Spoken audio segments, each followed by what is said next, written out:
নমস্কার, সাকসেস অ্যাচিভার্সের পক্ষ থেকে আমি দেবাশিস সাহা আজ তোমাদের হিস্ট্রি অপশনাল সম্পর্কে কিছু বলব। আমাদের 2024 এবং 2025-এর প্রিলি বাকি, আমরা নিশ্চয়ই জানি, যা 2026-এ হওয়ার সম্ভাবনা প্রবল। এবং 2024-এ যদি প্রিলি হয় 2026-এ, তাহলে কিন্তু 26-এ বছরের একেবারে শেষ দিকে আমাদের অপশনাল পেপার মানে মেনটা হওয়ার সম্ভাবনা আছে, যেখানে এই অপশনাল পেপারটার একটা গুরুত্ব রয়েছে।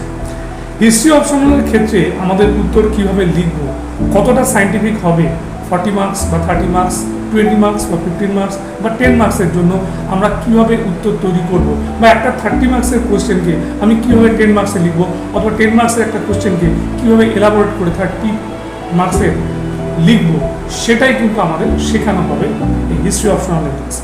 তাই তোমরা জানতে যারা আগ্রহী, তারা এই সাকসেস অ্যাচিভার্সে অবশ্যই যে ফোন নাম্বারটি দেওয়া আছে সেখানে যোগাযোগ করুন।